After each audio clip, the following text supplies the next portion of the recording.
இங்க பாரு, உனக்கொண்ணு எனக்கொண்ணு நமக்குள்ள சண்டையே வேணாம், சமரசமா போயிடணும். இப்படிதாங்க New Zealand vs South Africa T20 series வந்து போய்கிட்டு இருக்கு. இன்னைக்கு நடந்த 4வது T20 மேட்ச்ல சவுத் ஆப்பிரிக்கா தான் வந்து ஃபர்ஸ்ட் பேட்டிங் வந்து பண்ணாங்க. ஃபர்ஸ்ட் பேட்டிங் பண்ணி 164 ரன் வந்து எடுத்தாங்க. இந்த அளவுக்கு ஸ்கோர் வர்றதுக்கு முக்கிய காரணம் யாருன்னு பாத்தீங்கன்னா, மல்டர் அவுட் ஆனா கூட நான் நல்ல ஒரு பெர்ஃபார்மன்ஸை கொடுப்பேன் அப்படின்னு சொல்லி கோனர் வந்து ஒரு சூப்பரான பேட்டிங் பெர்ஃபார்மன்ஸ் வந்து கொடுத்தாரு. அவர் கூட ஜோர்சியும் சேர்ந்து நல்ல ஒரு பார்ட்னர்ஷிப் வந்து போட்டாருங்க. இவங்களோட பார்ட்னர்ஷிப்பே 80 ரன்னுக்கு மேல வந்து போயிடுச்சு.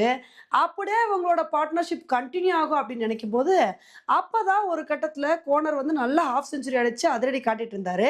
அவரோட இன்னிங்ஸ் கண்டினியூ ஆகுமே அப்படின்னு நினைக்கும் போது கோனர் வந்து ஒரு கட்டத்துல வந்து அவுட் ஆயிட்டாரு. அடுத்த ஓவர்லே ஜோர்சியும் வந்து அவுட் ஆயிட்டாருங்க.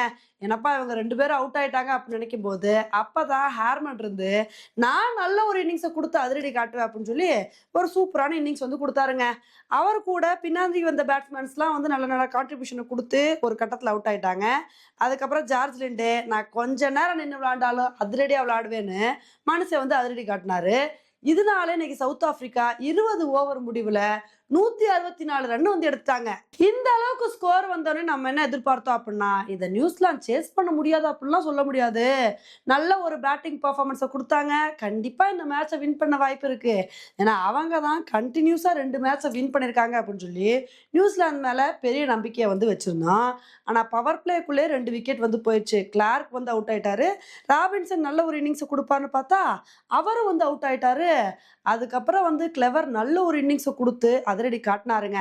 அப்படியே அவருடைய அதிரடி கண்டினியூ ஆக நினைக்கும் போது அவரும் ஒரு கட்டத்தில் வந்து அவுட் ஆயிட்டாரு. பின்னாடி வந்த பேட்ஸ்மேன்ஸ் யாருமே உருப்படியான ஆட்டத்தை வெளிப்படுத்தல. இதனால இன்னைக்கு நியூசிலாந்தை பொறுத்த வரைக்கும் 19வது ஓவர்ல 145 ரன்னுக்கே ஆல் அவுட் ஆயிட்டாங்க.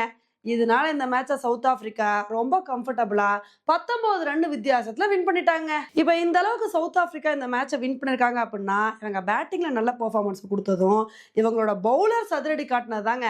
ஏன்னா ஜெரால் கோர்சி மனுஷன் வந்து 3 விக்கெட் எடுத்து பட்டை கிளப்பியிருக்காப்புல. இது மட்டும் இல்லாம கேசவ் மகாராஜ், பாட்மேன் அப்படின்னு சொல்லிட்டு ஆளுக்கு எல்லா பவுலர்ஸுமே 2 விக்கெட் எடுத்து அசத்திருக்காங்க. இதனாலதான் சவுத் ஆப்பிரிக்கானால நியூசிலாந்தை 145 ரன்னுக்கே கண்ட்ரோல் பண்ண முடிஞ்சுச்சு. இப்ப இந்த மேட்சை சவுத் ஆப்பிரிக்கா வின் பண்ணது மூலமா இந்த T20 சீரிஸ் பயங்கர இன்ட்ரெஸ்டிங்கா வந்து மாறி இருக்குங்க. ஏன்னா சவுத் ஆப்பிரிக்காவும் 2 மேட்ச் வின் பண்ணிருக்காங்க, நியூசிலாந்தும் 2 மேட்ச் வின் பண்ணிருக்காங்க. இதனால இந்த T20 சீரிஸ் 2க்கு 2 அப்படின்னு சொல்லிட்டு ஈக்குவலா வந்தாயிருக்கு. இதனால 5வது T20 மேட்சை யார் வின் பண்றாங்களோ அவங்க தான் இந்த சீரீஸை வந்து வின் பண்ணுவாங்க. 5வது மேட்ச்ல யார் வின் பண்றாங்க அப்படின்றத பொறுத்து வந்து பார்க்கலாம். ஓகே ஃப்ரெண்ட்ஸ், இந்த ஒரு மேட்சை பத்தி நீங்க என்ன நினைக்கிறீங்க அப்படின்றத என்னோட கமெண்ட் செக்ஷன்ல போடுங்க. இதே மாதிரி இன்னொரு வீடியோல உங்களை வந்து மீட் பண்றேன். Bye friends.